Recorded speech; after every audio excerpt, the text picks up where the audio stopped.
Here is today's question. I am 46 and on an IVF journey, but the past year has been wrought with obstacles, medical, administrative, financial, and negative energy from family providers, friends, and sometimes myself getting in the way of the miracle I know and expect to have. How do I navigate through these tides and keep myself in a positive, happy, healthy baby-making space? So first of all, I'd like to acknowledge you for really recognizing that you can have this, that you know this, and that you expect to have it. So really stay with that regardless of what is being thrown at you, because it's going to really help you if you can stay anchored to that. How do you navigate? Meditation and appreciation. It's always something that I go back to, the meditation. It will cultivate the neutrality that you need to face the inevitable contrast. So you start with 15 to 20 minutes every day, preferably first thing in the morning when you wake up.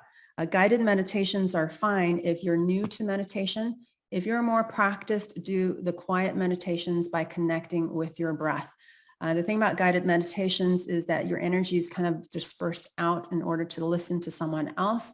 Whereas if you do the quiet meditations where it's more focused on your breath within yourself, then you're pulling your energy in.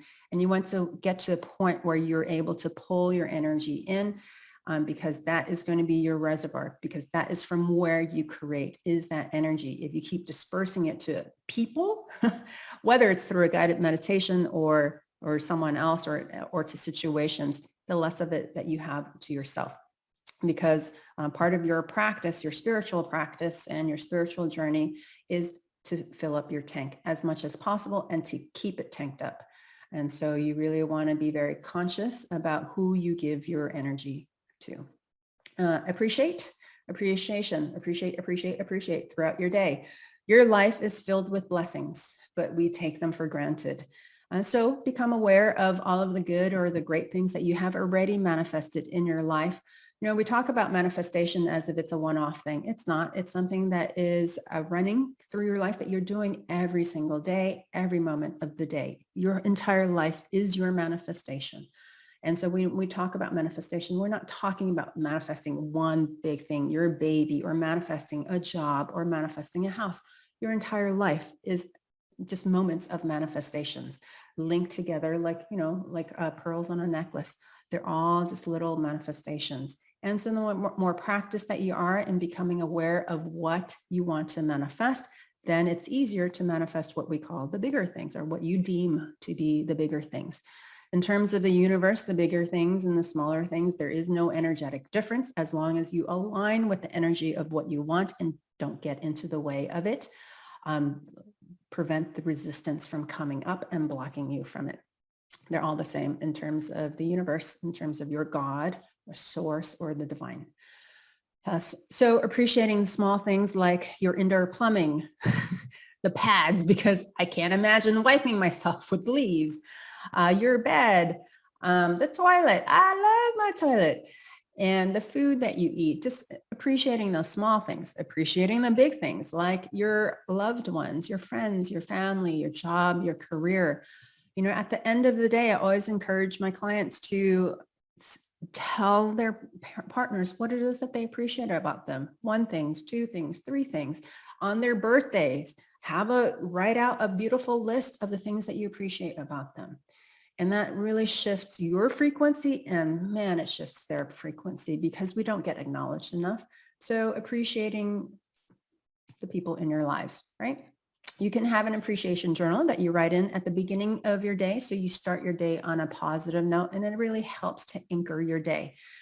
Or you can also, you can also write in your appreciation journal at the end of the day to review the good things that had happened that day. So those are really good mindfulness practices that you can incorporate into your life that don't take a lot of time.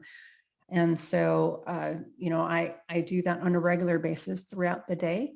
I don't necessarily write it down, but I do it in my mind, and I'm very conscious of that. So I would really recommend that you do that. In terms of dealing with people, situations that are negative in their nature, or that are coming at you in a negative manner, you can learn to pivot your perspective of your situation. So for example, for many people, they look at their IVF as rather a frustrating and expensive process. So instead of looking at it that way, it becomes one where you appreciate that appreciation, where you appreciate that it's available to you and that with some money rearranging, some shifting of the money, it's something that you can afford. For many people in the world, it's not even an option for any number of reasons. They really can't afford it. It's not available to them at all. There are no IVF clinics. So learning to appreciate what you can about it is really helpful. You can do the same thing with people by looking at the aspects that you appreciate about them. Your providers are offering you a service that you need. So just lock into the fact that you're just going to them for that service. Anything that they say, anything that they provide to you, just ignore. That's all. We learned to do that very well as children. We ignored our parents. I'm the parents of teenagers. I'm on the brunt of that. Karma comes back and bites you. So, you can learn to just pick and choose, what you want from a situation, from a person. We have very much practiced ourselves into that. You just need to learn to apply it to this particular situation. Use the example of going to a buffet. You go to a buffet and there's a huge spread of just wonderful food. There is no possible way that you can eat everything, right? And so you're only going to focus on the things that you really enjoy. And you're going to ignore the rest. You pay for it all, but you're going to ignore the things that you're just not going to be able to fit into your body. So it's the same thing. Just focus on the things that the positive things that you get out of that particular situation or that you can get from that person. If it's coming from yourself, this negativity, then it's the same concept. You want to look at what your great qualities are, what your strengths are, what makes you so special, what makes you so unique. And if you struggle with that, I hope you don't. I hope you can appreciate yourself.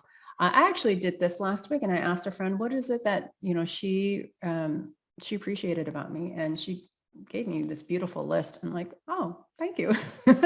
And so you can ask your friends and your partner the same thing. What is it that you appreciate about me, that you like about me, that that you find very positive?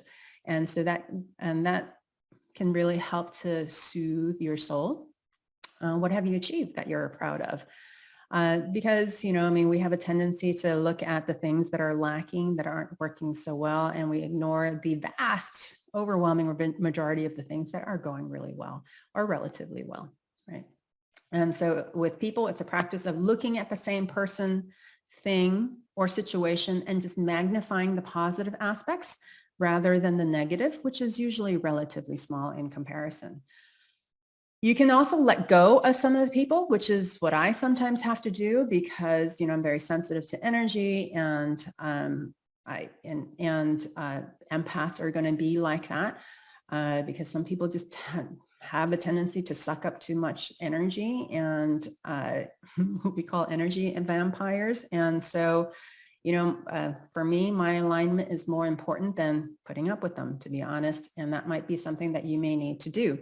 Distancing yourself from your family, so reducing your interactions with them, or only doing things with them that make you feel good. So there might be specific gatherings or outings that will be fine and more neutral or more positive that you might want to do versus being in an enclosed space and you're going to have to talk with each other. That might be more uncomfortable. So kind of figuring out those situations. With friends, you might have to recognize that you have diverged from some of them and are no longer at the same frequency you are, and you're going to have to find ones who are. And this is nothing to feel bad about because friends come and go throughout our lives. And so it's going to continue to be part of the cycle of, of life where you're going to outgrow friends or you just diverge, you just separate and you don't have as much in common. And so it's time to move on. With providers, I encourage people to search for providers who can be supportive of your goals. If you don't have other options, then you might need to have a gentle word with your provider about how they can better support you. Oftentimes what I find with patients is that their providers or their support staff are often talking to them about how difficult it's going to be or how low the chances of success are. You know it.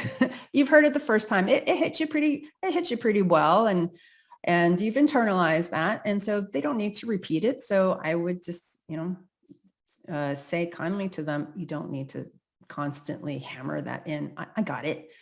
So, and you're doing them a service as well, because sometimes the words aren't necessarily well thought out, and they don't necessarily realize the impact that they have on the receiver.